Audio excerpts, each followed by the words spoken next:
देवभूमि उत्तराखंड के हमारे सभी मित्रों को मेरा सादर प्रणाम। मित्रों, हम आज के वीडियो में अध्ययन करने जा रहे हैं धन्यम भारतम पाठ के अभ्यास प्रश्न उत्तरों का। ये अभ्यास प्रश्न जो कि पाठ के अंत में पाठ पर आधारित प्रश्नोत्तर दिए होते हैं पाठ्य पुस्तक में, उन सभी प्रश्नों का हम यहाँ पर अध्ययन करेंगे। मित्रों, ये धन्यम भारतम जो पाठ है कौन सी पुस्तक से लिया गया है ये आपको मालूम होना चाहिए। ये हमारी कक्षा 10 की पाठ्य पुस्तक है, उत्तराखंड बोर्ड की, ये उत्तराखंड राज्य की। इसका नाम है पुस्तक का संस्कृत विनोदिनी। ये संस्कृत विनोदिनी उत्तराखंड राज्य की, यहाँ पे देखिएगा कि उत्तराखंड राज्य की पाठ्य पुस्तक है और ये उत्तराखंड SCERT द्वारा विकसित पाठ्य पुस्तक है जो कि उत्तराखंड बोर्ड रामनगर द्वारा हाई स्कूल के पाठ्यक्रम में इसको शामिल किया गया है। संस्कृत विनोदिनी पुस्तक अनिवार्य पुस्तक, संस्कृत की अनिवार्य पुस्तक है जो कि इससे बोर्ड परीक्षा में, हाई स्कूल की बोर्ड परीक्षा में 20 से 30 अंक के प्रश्न उत्तराखंड बोर्ड में पूछे जाते हैं। तो मित्रों, ये पाठ हम अपने पिछले वीडियो में इसका अध्ययन कर चुके हैं। बहुत ही अच्छा पाठ है और आप इसको ज़रूर पढ़िएगा और इसके हिंदी अनुवाद को आप जब समझेंगे तो ये बड़ा ही शिक्षाप्रद पाठ है। इसको आप पढ़ सकते हैं। इसके लिए मैंने अलग से वीडियो बनाया है और अपने चैनल पर संजीव कुमार कोहली जो मेरा चैनल है उस पर मैंने इसको डाला हुआ है, तो आप वहाँ से इसका अध्ययन करेंगे। और मैं इस वीडियो के अंत में डिस्क्रिप्शन बॉक्स में भी उस वीडियो का लिंक डाल दूंगा, वहाँ से भी आप अध्ययन कर पाएंगे। अभी हम मित्रों यहाँ पर अध्ययन करेंगे पाठ पर आधारित प्रश्नोत्तरों के अभ्यास प्रश्नोत्तरों का अध्ययन प्रारंभ करते हैं। हमारा जो पहला प्रश्न है वो है एक पदेन उत्तरत। एक शब्द में उत्तर देना है, पूरा वाक्य में उत्तर नहीं देना। मतलब वाक्य में उत्तर देना मतलब लंबा हो जाना, सिर्फ शब्द में उत्तर देना है। तो यहाँ हमारा पहला प्रश्न है मित्रों, क ब्रह्मचारी का आसीत ब्रह्मचारी कौन था? तो उत्तर यहाँ दिया है, ब्रह्मचारी का नाम था कोत्सः। कोत्स उस ब्रह्मचारी जो वहाँ पर आया था, उस ब्रह्मचारी का नाम था कोत्स। बहुत महत्वपूर्ण प्रश्न है, परीक्षा में कई बार ये प्रश्न पूछा गया है, तो इस पर ध्यान दीजिएगा। अगला हमारा जो ख प्रश्न है वो है रघु कम यज्ञम कृतवान। रघु ने कौन सा यज्ञ किया? तो उस यज्ञ का नाम है विश्वजित यज्ञम। विश्वजित यज्ञ उन्होंने किया। अब इसमें अगला प्रश्न है ग कोत्सः कस्य शिष्यः आसीत। कोत्स किसका शिष्य था? मतलब उनके गुरु का नाम बताना है। कोत्स के गुरु का नाम था महर्षि वर्तंतो। तो यहाँ से आप लिख लेंगे महर्षि वर्तंतो। अगला जब इसमें चलेंगे तो कोत्सस्य विद्यानाम संख्या का, जो कोत्स ने जो विद्याएं सीखी थी उनकी संख्या कितनी थी? 1 2 3 4 5 6 7 8 9 10 11 12 13 14। उसकी विद्याएं कितनी थी? 14 विद्याएं उसने सीखी थी कोत्स ने। मतलब 14 विद्याएं उन्होंने सीखी थी। 14 मतलब आप समझ सकते होंगे 14 विद्याएं सीखी। अगला जब हम प्रश्न चलेंगे उसमें है कोत्स कति मुद्रा इच्छति स्म। जो कोत्स था उसने कितनी मुद्राओं की इच्छा की थी? कितनी मुद्राएं उसको चाहिए थी? तो उसको मुद्राएं चाहिए थी 14 कोटि मुद्रा। मतलब 14 करोड़ मुद्राएं उसको चाहिए थी, वहाँ पर अपने गुरु को देनी थी उसने दक्षिणा के रूप में, गुरु दक्षिणा के रूप में। तो वो पाठ का जब हिंदी अनुवाद आप देखेंगे तो आपको समझ में आ जाएगी पूरी कहानी। वैसे मैं पाठ के अंत में थोड़ा सा कहानी आपको समझाऊंगा, इसी वीडियो के अंत में समझाऊंगा थोड़ा। पहले हम प्रश्न उत्तर देख लेते हैं, क्योंकि ये अभ्यास प्रश्न उत्तर के लिए ही मैं ये वीडियो तैयार कर रहा हूँ। तो अगला प्रश्न है, राजा रघु कस्य पुत्र आसीत। राजा रघु किसका पुत्र था? वेरी इम्पोर्टेंट आप बोल सकते हैं, मतलब बहुत ही महत्वपूर्ण प्रश्न है। तो इसका उत्तर हो जाएगा दिलीपस्य। राजा रघु किसका पुत्र था? राजा दिलीप का पुत्र था। तो दिलीपस्य हो जाएगा। दिलीपस्य मतलब दिलीप का।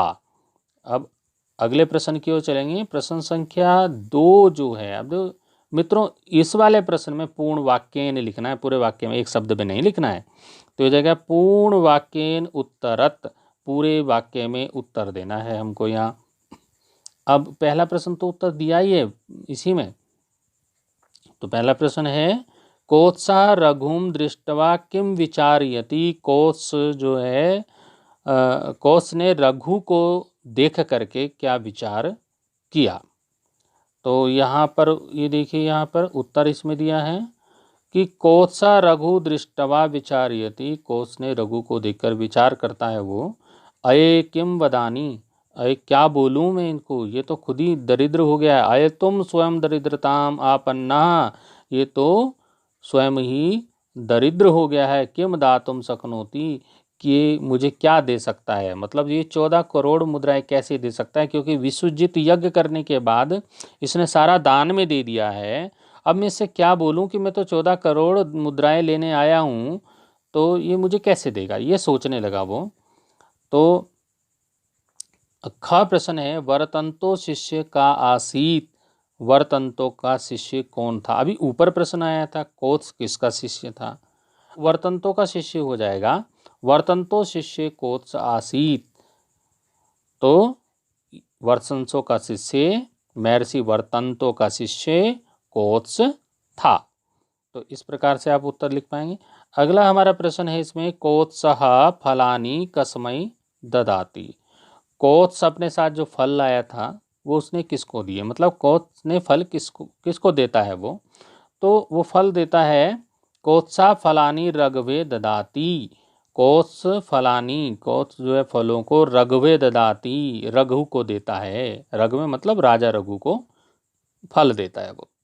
तो मित्रों ये आप वीडियो देख रहे हैं हमारे चैनल का, जिस चैनल का नाम है संजीव कुमार कोहली। तो आपको मेरा निवेदन है कि ये जो हम वीडियो उतनी मेहनत से आपके प्रश्न उत्तर हम तैयार करते हैं, तो आप इस वीडियो को पूरा अवश्य देखें और वीडियो को अपने दोस्तों में भी शेयर अवश्य करें, ताकि उनको भी इसका थोड़ा बहुत लाभ प्राप्त हो सके।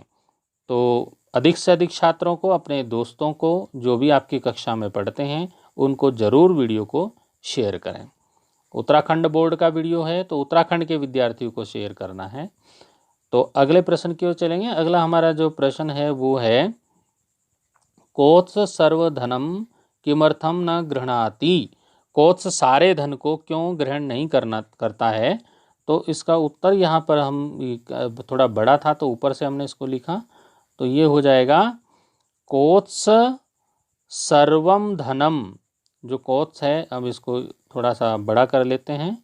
कोत्स सर्वम धनम न गृह्णाति, कोत्स ने सारा धन ग्रहण नहीं करता है कोत्स।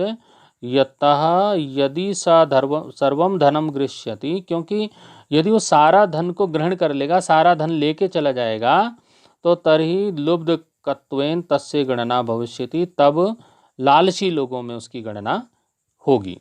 ये सोचा उसने कि अगर मैं सारा का सारा धन यहाँ से लूँगा, तो भविष्य में जब इतिहास में मेरे बारे में पढ़ा जाएगा या सुना जाएगा, तो मेरी गणना किस में होगी? लालची लोगों में होगी। इसलिए उसने सारा धन ग्रहण नहीं करता है वो। तो अगला हमारे यहाँ पे प्रश्न बनता है कि रघु किमर्थम सर्वम धनम दातुम इच्छति। अब रघु क्यों सारा का सारा धन देने को इच्छा रखता है, वो सारा का सारा धन क्यों कोत्स को देना चाहता है। तो इसको उत्तर यहाँ से हम देखेंगे। ये हमारा उत्तर है कि स्वमेव कुबेरेण तस्मै संभाविता मुद्रा, अतः रघु सर्वम धनम दातुम इच्छति। ये इसका उत्तर हो गया। अब इसको हम कैसे समझ सकते हैं कि स्वमेव कुबेरेण, जो धन के देवता कुबेर जी हैं, उन्होंने स्वयं ही तस्में संभवता मुद्रा, वो मुद्राएं जो भी धन दौलत वहाँ पे खजाने में आ गया था, वो स्वयं धन के देवता कुबेर ने उनको दिया था। और वो किसके लिए दिया था? वो कौत्स के लिए दिया था। अतः रघु सर्वम धनम दातुम इच्छति, इसलिए रघु सारा का सारा धन देना चाहता है कि कौत्स जी आप ये सारा धन ले जाइए, ये कुबेर जी ने आपके लिए दिया है, मेरे लिए नहीं दिया है। और कौत्स सारा का सारा नहीं ले जाना चाहता क्योंकि तो केवल 14 करोड़ मुद्राएं लेने आया था, तो वो नहीं ले जाना चाहता कि अगर मैं इसको सारे को ले जाऊंगा तो क्या होगा, मेरी गणना किस में होगी? लालची लोगों में होगी। जब भी मेरे बारे में सुना जाएगा, पढ़ा जाएगा, तो क्या होगा, वो मेरी लालची लोगों में गणना करेंगे। इसलिए उन्होंने वो पूरा धन नहीं ले जाना चाहता। आजकल के ज़माने का होता तो पूरा का पूरा रख लेता, गाड़ी भर लेता कि जो है मिल रहा है, ले चल ले चल। लालची लोग भरे पड़े कलयुग में। लेकिन ये घटना जो है उस युग की है जब सत्यवादी लोग होते थे। और अपने रघुकुल के तो रीत भी ये चली आई, आपने सुना होगा, रघुकुल रीत सदा चली आई, प्राण जाए पर वचन न जाए। तो अपने प्राण देते थे लेकिन अपने वचनों से पीछे नहीं हटते थे। तो हम आगे प्रश्न पे चलेंगे। रघु कुत्र भ्रमति, रघु कहाँ घूमता है, कहाँ भ्रमण कर रहा था जब वो आए थे? कौन? कौत्स उनके पास 14 करोड़ मुद्राएं लेने आया था। तो वो कहाँ घूम रहे थे उस समय? तो वो शुरू में ही, पाठ के शुरू में ही है। तो ये रघु जो है वाटिकायाम भ्रमति, अपनी वाटिका में, अपने बगीचे में घूमता है उस समय वो। तो अगला हमारा प्रश्न है, बहुत ही महत्वपूर्ण प्रश्न है। सुदक्षिणा कस्य माता अस्ति, काफ़ी बार आया है परीक्षा में। सुदक्षिणा किसकी माता है? सुदक्षिणा कस्य माता अस्ति मतलब सुदक्षिणा किसकी माता है? तो सुदक्षिणा रघु माता अस्ति, राजा रघु की माँ है वो। तो रघु माता अस्ति, तो इससे उत्तर हो जाएगा। अब हमारा प्रश्न आता है रिक्त स्थानों की पूर्ति करने का। प्रश्न संख्या 3, रिक्त स्थानों की पूर्ति करनी है। रिक्त स्थानानि पूर्यत, रिक्त स्थानों की पूर्ति करके हम देखेंगे। प्रश्न संख्या क है, रघु इसमें भरा हुआ है। यहाँ पर देखिएगा, प्रकृति सौंदर्यम अपश्यत, रघु क्या देखता है? प्रकृति के सौंदर्य को देखता है। अब यहाँ पर ख में चलेंगे। ख है कौत्स वर्तंतो शिष्य, तो कौत्स वर्तंतो महर्षि वर्तंतो का शिष्य था। तो यहाँ पर हम क्या भरेंगे? महर्षि वर्तंतो। इसी प्रकार से अगले वाले में चलेंगे। तो ग उभाभयाम, मतलब उभाभयाम मतलब दोनों की, कौत्स की भी और राजा रघु की भी। धरणी यहाँ पर हम भरेंगे, धरणी होता है, धरणी होता है धरती माता। धन्या धन्य है, दोनों की धरती धन्य है। दाता जो राजा रघु है वो दाता है और कौत्स वो ग्रहण करने वाला है। तो दोनों की धरती धन्य है। दोनों अपनी बात पे अड़िग है, वो ज़्यादा लेना नहीं चाहता और वो ज़्यादा जो जितना मिला है उसको अपने पास रखना नहीं चाहता। तो दोनों की धरती धन्य है। अगला है इसमें नमः समागताए ब्रह्मचारिणी, तो ये समागताए यहाँ पर भर दिया। तो आए हुए ब्रह्मचारी जी को नमस्कार करता है राजा रघु, जो कि परंपरा थी। राजा लोग भी महर्षि लोगों को, जो सच्चे ऋषि होते थे, उनको नमस्कार करते थे। आज के राजा नहीं, पुराने जमाने के राजा। प्रश्न संख्या 3 का अंतिम 5वां चलेंगे। क्व विघ्ना तपस्वी नाम, क्या विघ्न है? तपस्वी में कोई विघ्न तो नहीं है। तो राजा ने कौत्स से पूछा कि आपकी तपस्या में कोई विघ्न बाधा तो नहीं हो रही है? जो वन में महर्षि लोग तपस्या करते थे तो वहाँ पर हमेशा राक्षसों का भय बना रहता था। तो राजा रघु ने जब महर्षि को अपने सामने आया देखा तो ये समझा कि उनकी तपस्या में कोई बाधा तो उत्पन्न नहीं हो गई हो, जो वो मेरे पास आए हैं। तो उन्होंने सबसे पहले यही पूछा कि आपकी तपस्या में कोई बाधा तो नहीं है। तो महर्षि कौत्स जी ने कहा कि आपके रहते हुए तपस्याओं को कोई भी बाधा नहीं हो सकती। अब प्रश्न संख्या 4 में चलेंगे। प्रश्न संख्या 4 है रेखांकित पदानि अधिकृत्य प्रश्न निर्माणम कुरुत। रेखांकित पद जो दिए हैं उनके आधार पर प्रश्न का निर्माण करना है। अब रेखांकित पद, रेखांकित शब्द ये है रघु, कोत्स। रेखांकित मतलब जिनके नीचे रेखा लगी है। सर्वम धनम विहरति कोत्सह गुरुवे। तो ये जो शब्द हैं इनके स्थान पर हमें प्रश्नवाचक शब्द लिखना है और प्रश्न का निर्माण करना है। इन इन शब्दों को हटा करके प्रश्नवाचक शब्द को लिखना है। तो अब यहाँ पर हम सीधा इनके उत्तर की चलेंगे, इनके उत्तर की ओर चलते हैं। देखिए आप, पहले का तो उत्तर यहाँ पे दिया हुआ है कि दिलीप रघो पिता आसीत। उत्तर दे रखा है दिलीप कस्य पिता आसीत। यहाँ पे शब्द आ गया कस्य पिता आसीत। दिलीप किसका पिता था। तो ये तो इस साइड में क्या दिए हैं, ये उत्तर हैं। हमें क्या बनाना है, प्रश्न बनाना है, क्वेश्चन बनाना है। तो अगला जब ख में चलेंगे, कोत्स वर्तंतो शिष्य आसीत। कोत्स वर्तंतो का शिष्य था। अब यहाँ पर हमने बना दी कह लिख करके, बाकी पूरा लिख दिया हमने वही वर्तंतो शिष्य आसीत, और अंत में क्या लगाना है, प्रश्नवाचक चिन्ह भी लगाना है, तब ये प्रश्न वाक्य बनेगा। पुस्तक में प्रश्नवाचक चिन्ह नहीं लगाया है, लेकिन आपको लगाना है, तभी ये सही होगा। अगला प्रश्न है रघु सर्वम धनम दातुम इच्छति। रघु सारा धन देना चाहता है, तो क्या हो जाएगा, यहाँ पर प्रश्न हो जाएगा रघु किम। किम शब्द का प्रयोग कर दिया, प्रश्नवाचक शब्द है।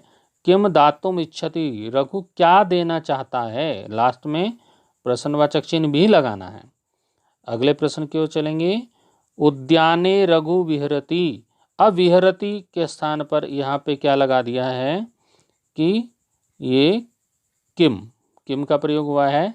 तो उद्याने रघु किम करोति, अंत में प्रश्नवाचक चिन्ह लगा दिया गया है। तो उद्यान में राजा रघु क्या करता है। तो ये प्रश्न दे रखा है कि विहरति मतलब घूम रहा है, वहाँ पर भ्रमण कर रहा है। अगला जो 5वां है वो है रघु कोत्सम कुशलम पृच्छति। रघु कोत्स का कुशलता के बारे में पूछता है। तो अब किसकी कुशलता के बारे में पूछता है, यही प्रश्न बनाना है। ये कम का प्रयोग हो गया यहाँ पर, तो क्या हो जाएगा, प्रश्न हो जाएगा रघु कम कुशलम पृच्छति। रघु किसकी कुशलता को पूछता है। प्रश्नवाचक चिन्ह लगाकर ये प्रश्नवाचक वाक्य बन जाएगा।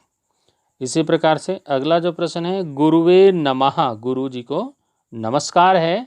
तो यहाँ पर हम इसको क्या, गुरुवे के स्थान पर हम क्या लिख देंगे, कस्मई। नमः किसको नमस्कार है, और अंत में प्रश्नवाचक चिन्ह लगा देंगे। इस प्रकार से प्रश्न बन जाएगा, उनका क्वेश्चन बन जाएगा। प्रश्न संख्या 5 पर चलेंगे। प्रश्न संख्या 5 क्या कहता है, इसकी भी सुन लेते हैं, ये क्या कह रहा है। प्रश्न कुछ कहता है, उसको सुनना है हमें। तो प्रश्न कह रहा है क वर्तंतो। अब इसमें वर्तंतो के आगे लिखा है इत्यत्र का विभक्ति। ये जो वर्तंतो शब्द है इसमें कौन सी विभक्ति है। तो उत्तर दिया है इसमें षष्ठी विभक्ति है। अब अगले प्रश्न की चलेंगे, ख प्रणमति। अब इसमें बताना है आपको अत्र का लकारः, इसमें कौन सा लकार है। तो इसमें वर्तमान काल है, लट लकार है इसमें, तो लट लकारः इसका उत्तर हो जाएगा। उसके बाद है अगला जो हमारा शब्द है वो है तपः। इस जो तपः शब्द है अत्र किम लिंगम, इसमें कौन सा लिंग है, स्त्रीलिंग है, पुल्लिंग है, नपुंसक लिंग है, जो भी है। तो यहाँ पर पुल्लिंगम हो जाएगा, इसका पुल्लिंग है ये। अगला हमारा शब्द है वो है लता, और लता में आपको बताना है अत्र किम वचनम, इसमें कौन सा वचन है। तो यहाँ पर देखिए ये लता शब्द आप देखिएगा, ये लता शब्द में अंत में विसर्ग लग गया है। तो क्या हो गया, ये हो गया बहुवचनम। इसके किसका प्रयोग हुआ है, बहुवचन का प्रयोग हुआ है। अब अंत में इस प्रश्न में ये प्रणमति शब्द दोबारा आ गया। यहाँ पे देखिए पहले यहाँ प्रणमति था, फिर यहाँ पे फिर प्रणमति आया। प्रणमति में अब लेकिन यहाँ पे पूछा गया था लकार, लेकिन यहाँ पे पूछा उपसर्ग। अत्र, अत्र का उपसर्गः, यहाँ पर कौन सा उपसर्ग है? तो मित्रों इसमें है प्र उपसर्गः। प्र जो शुरू का जो प्र शब्द है वो उपसर्ग जो है शुरू में लगता है, इसका ध्यान रखना है, और प्रत्यय जो है अंत में लगता है। तो ये उपसर्ग है प्र। अगले प्रश्न की ओर चलेंगे। प्रश्न संख्या 6 क्या कहता है मित्रों? देखिए प्रश्न संख्या 6 क्या बोल रहा है। स्तंभ द्वयस्य, दो स्तंभ दिए गए हैं, शब्दों अर्थानुसारम योजत, शब्दों को अर्थ के अनुसार योजन करना है, मतलब मिलाना है। तो हम मिला देते हैं। ये उपकरणम मिलाया है सामग्री से। अब याचक, याचक होता है मांगने वाला, और मांगने वाला कौन होता है? भिक्षुक, से मिल जाएगा। हस्त, हस्त होता है हाथ, और हाथ को हम कर भी बोलते हैं, मिल गया। इसी प्रकार से दीना, दीना गरीब को बोलते हैं, और गरीब को होता है धनहीन, जिसके पास धन नहीं होता वो गरीब हुआ। मुद्रा, मुद्रा हम पैसे को बोलते हैं, रुपयों को बोलते हैं, रुपयों को धन भी बोलते हैं, तो इसका धनम हो जाएगा। तो इस प्रकार से हम इनको मिला सकते हैं, और इनके उत्तर यहाँ पर मैंने सामने लिख दिए हैं, कौन सा किसका है ये हमने यहाँ पर लिख भी दिया है। तो आप इस प्रकार से इनके उत्तरों को भी लिख सकते हैं। मित्रों अब देखते हैं प्रश्न संख्या 7। प्रश्न संख्या 7 कहता है निम्नलिखितानि पदानि प्रयुज्य वाक्य निर्माणम कुरुत, निम्नलिखित पदों को प्रयोग करके वाक्यों का निर्माण करना है। पद, ये शब्द जो दिए हैं, इन शब्दों को का हमें प्रयोग करना है और वाक्यों का निर्माण करना है, अर्थात हमें नए वाक्य बनाने। आइए उत्तर देखते हैं। उत्तरम पहला है क संसारे दीनः आदरम न प्राप्नोति। तो हमारा पहला शब्द है दीनः। तो संसार में दीन जो गरीब धनहीन है वो आदर प्राप्त नहीं करता है। तो इसी प्रकार से अगला वाक्य हमारा है ख कौशल्या रामस्य माता आसीत।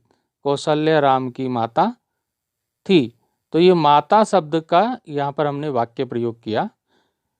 अगला वाक्य है इसमें यज्ञ शब्द को लिया है। देखिए ये यज्ञ शब्द को है, इसमें अकरो शब्द का प्रयोग किया है, इसमें ददाती और यहाँ पर अहम, ये शब्दों का प्रयोग करके वाक्यों का निर्माण किया गया है। तो अगला वाक्य देखिए यज्ञ भारतीय संस्कृति है अभिन्नम अंगम अस्ति। यज्ञ भारतीय संस्कृति का अभिन्न अंग है। अगला वाक्य है रघु विश्वजीत यज्ञम अकरोत। रघु ने विश्वजीत यज्ञ किया। अगला वाक्य है माता पुत्राय फलम ददाती। माता पुत्र के लिए फल देती है। च है अहम विद्यालयम गच्छामि, मैं विद्यालय जाता हूँ। तो इस प्रकार जो शब्द दिए गए थे उन शब्दों से हमने वाक्यों का निर्माण, संस्कृत वाक्यों का निर्माण किया। जो शब्द प्रश्न में दिए गए थे उनसे वाक्यों का निर्माण हो गया। चलते हैं अगले प्रश्न पर। प्रश्न संख्या 8 है विशेषणम विशेष्यम च पृथकम पृथक लिखत। विशेषण और विशेष्य को पृथक पृथक करके लिखना है, मतलब अलग अलग करके लिखना है। तो आप ये देखिएगा किस प्रकार से लिखा है। एक उदाहरण यहाँ पर दिया हुआ है। क है रमणीया लता। तो ये देखिए दो शब्द यहाँ पर आपको दिखाई दे रहे हैं, एक है रमणीया और एक है लता। इसमें से एक शब्द तो मित्रों विशेषण है और एक विशेष्य है, तो आप आसानी से इसको लिख पाएंगे। यहाँ पर जो रमणीया शब्द है वो विशेषणम है और लता जो शब्द है वो विशेष्य है। अर्थात जो पहला शब्द है वो विशेषणम है और दूसरा शब्द जो है वो लता है। तो अब इसी प्रकार से हम आगे के भी लिखेंगे। ख वाले में देखिएगा हमारे पास शब्द है सर्वज्ञ शिष्य। तो सबसे पहले सर्वज्ञ क्या है, विशेषण है, और विशेष्य शिष्य है। इसी प्रकार से ग में सुंदरम उद्यानम, तो सुंदरम विशेषण है और उद्यानम क्या है, इसका विशेष्य है। तो मित्रों, ये आप वीडियो देख रहे हैं और आप हिंदी और संस्कृत को आसान भाषा में समझने के लिए कोहली सर के साथ वीडियो अवश्य देखें और पूरा देखें और दोस्तों को शेयर करें। अच्छा लगे तो लाइक भी करें और कमेंट भी करें और साथ में सब्सक्राइब करना ना भूलें।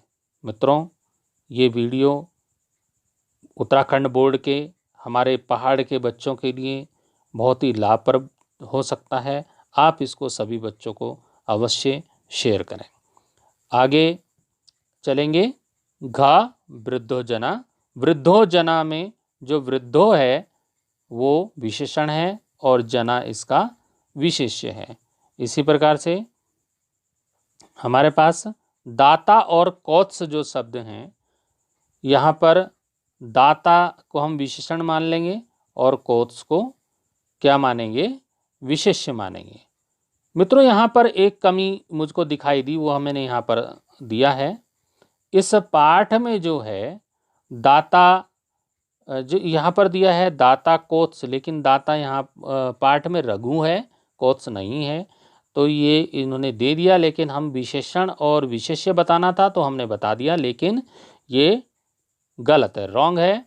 पाठ के अनुसार मैंने यहाँ पर लिख भी दिया है, पाठ के अनुसार दाता कोत्स नहीं है, दाता राजा रघु है।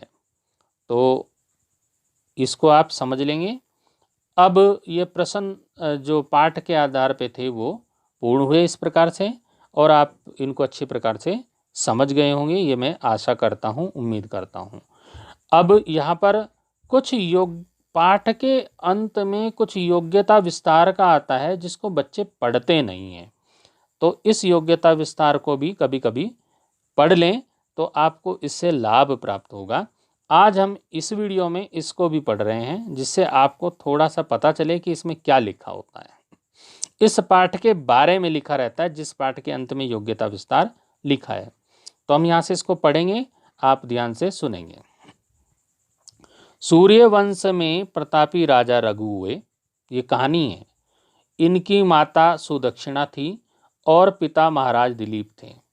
महाराज रघु ने अपने पिता के यज्ञ के अश्व की रक्षा करते हुए इंद्र के वज्र का आघात भी सहन कर लिया था एवं इंद्र से वरदान प्राप्त किया था। स्वयं रघु ने विश्वजीत नामक यज्ञ किया जिसमें अपना सर्वस्व दान कर दिया था। वरतंतु के शिष्य कोत्स ने जब गुरु दक्षिणा के लिए 14 करोड़ स्वर्ण मुद्रा की याचना की तो रघु ने कुबेर पर आक्रमण करने का विचार किया। अब कुबेर पर आक्रमण करने का विचार इसलिए किया मित्रों कि उनका तो जो धन था वो सारा समाप्त हो चुका था, उन्होंने विश्वजीत यज्ञ करके सारा दान में दे दिया था। अब कोत्स उनके पास 14 करोड़ सोने की मुद्राएं लेने आया, तो अब वो कहाँ से लाएं। उन्होंने सोचा कि अब किसी को क्या परेशान किया जाए, धन के देवता कुबेर पर ही आक्रमण कर दिया जाए। तो आक्रमण करेंगे तो वो वहाँ से धन लेके आएंगे। लेकिन अब कुबेर को जब सारी बात का पता चला कि इसलिए धन मांगा जा रहा है उसकी मदद करने के लिए कोत्स की, तो कुबेर जी ने सारा ही धन पहले ही दे दिया। लेकिन आक्रमण से पहले ही कुबेर ने रघु का खजाना भर दिया, फुल कर दिया। अब रघु ने कोत्स को सारा धन ले जाने को कहा, पर कोत्स 14 करोड़ से अधिक एक भी मुद्रा लेने को तैयार नहीं हुआ। तो ऐसे दाता और ऐसे याचक को देखकर देवता भी चकित हो गए। इसी रघु के नाम से उस वंश का नाम रघुवंश हो गया। राजा रामचंद्र को भी रघुवंशी कहते हैं। इन्हीं के वंश में आगे चल करके महाराज श्री रामचंद्र जी का जन्म हुआ। महाकवि कालिदास के द्वारा लिखे गए रघुवंश महाकाव्य में इस घटना का अति रोचक वर्णन मिलता है। इसमें कुछ शब्द आए हैं इस पाठ में, आप देखिएगा पाठ में कुछ शब्द आए हैं, उन शब्दों को आप नहीं समझ पाए होंगे, मैं पिछले वीडियो में कुछ नहीं समझा पाया हूँ, तो आप यहाँ पर देख लीजिएगा। यहाँ पर उस पाठ में कुछ शब्द आए थे, जैसे पहला शब्द हमारे पास आया था यवनिका। यवनिका होता क्या है, हिंदी में इसको समझेंगे हम। नाटक में दृश्य दिखाने या दृश्य परिवर्तन के लिए जो पर्दा काम में लाया जाता है उसे यवनिका कहते हैं। जो पर्दा गिरता है, आपने रामलीला वगैरह देखी होगी, पहाड़ों में बहुत रामलीला होती है, तो उसमें आपने देखा होगा। अगला हमारे पास शब्द है नेपथ्य। अब ये नेपथ्य शब्द का अर्थ क्या होता है, देखिएगा। पर्दे के पीछे का भाग या वह कमरा या स्थान जहाँ पात्र और जो एंकर होते हैं बोलने वाले अपना वस्त्र परिवर्तन साज सज्जा का जो सामान रखते हैं या साज सज्जा करता है उसे नेपथ्य कहते हैं। अब एक शब्द और आता है इस पाठ में, वह है पटाक्षेप। पटाक्षेप क्या होता है कि जब नाटक समाप्त होता है और आगे का पर्दा गिरता है तो उसे पटाक्षेप कहते हैं।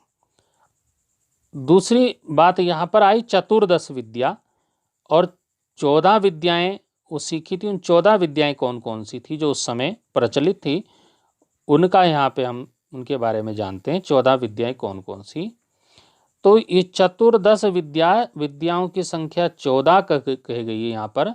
तो इसकी गणना इस प्रकार होती है, देखिए। अब कौन कौन सी विद्याएं वो सिखाते थे वहाँ पर, तो सबसे पहले वेदों का ज्ञान। 4 वेद होते हैं, आपको मालूम होगा, ऋग्वेद, यजुर्वेद, सामवेद, अथर्ववेद। और वेदों का नाम पता होने चाहिए, कई जगह पर यह प्रश्न पूछा जाता है, जिसको नहीं मालूम वो यहाँ पर से नोट कर लें, लिख लें। और उसके बाद 6 वेदांग की शिक्षा दी जाती थी। वेदांग 6 होते थे, जिसमें व्याकरण, ज्योतिष, निरुक्त, कल्प, शिक्षा, छंद का ज्ञान दिया जाता था। मीमांसा 1, न्याय 1, धर्मशास्त्र 1, और इसी प्रकार से पुराणों 1, कुल ये टोटल आप देखोगे तो 14 हो जाएंगी। तो इन विद्याओं की संख्या 18 भी होती थी, तो इन विद्याओं की संख्या 18 भी होती है। और इसके लिए इसमें जोड़ दिए जाते हैं कुछ और, तो वो कौन कौन से जोड़ दिए जाते हैं, उसके लिए आयुर्वेद, धनुर्वेद, गंधर्ववेद और अर्थशास्त्र को उसमें जोड़ दिया जाता है। तो ये 18 विद्याएं हो जाती हैं। यहाँ पर महर्षि कोत्स ने जो विद्याएं सीखी थी वो 14 विद्याएं सीखी थी, जो कि यहाँ पर हमें बताया गया है, कुल 14 विद्याएं उन्होंने सीखी थी। और उसके स्थान पर उनके गुरु ने तो कह दिया था कि मुझे कुछ भी गुरु दक्षिणा नहीं चाहिए, मैंने जो आपको ये विद्याएं सिखाई हैं इनका प्रचार प्रसार करो। लेकिन कोत्स अपने गुरु के पीछे पड़ गया कि आपको तो गुरु दक्षिणा लेनी ही पड़ेगी, गुरु दक्षिणा तो मैं ज़रूर दूंगा। तो तब जा कर के वो उनके गुरु वर्तंतु जी जो है नाराज़ हो गए कि मैं तो गुरु दक्षिणा नहीं लेना चाहता और ये ज़बरदस्ती देना चाहता है। तो गुस्से में आकर उन्होंने कहा था कि 14 करोड़ मुद्राएं दो लाकर फिर। तो अब उन्होंने सोचा कि 14 करोड़ मुद्राएं कहाँ से लाकर देगा, तो इसलिए उन्होंने क्रोधवश होकर के ये मांगी थी। ऐसा नहीं है कि गुरुजी बड़े लालची थे और 14 करोड़ मुद्राएं मांगने लगे और परेशान कर दिया कोत्स को, ऐसा नहीं था। बल्कि उल्टे ही कोत्स ने उनको बार बार आग्रह किया कि आपको तो ये गुरु दक्षिणा लेनी ही होगी। तो तब जा कर के उन्होंने क्रोधवश ये बोल दिया कि मेरे को जो है 14 करोड़ मुद्राएं, सोने की स्वर्ण मुद्राएं लाकर दो, तब तुम्हारी गुरु दक्षिणा मानी जाएगी। तो मित्रों, ये हम पाठ धन्यम भारतम के अभ्यास प्रश्नोत्तरों का हमने अध्ययन किया और साथ में ही इस कहानी को भी समझ लिया। तो मित्रों, अभी मैं इस वीडियो को यहीं पर समाप्त करता हूं और सादर प्रणाम करता हूं। अगले वीडियो में फिर मिलेंगे। धन्यवाद।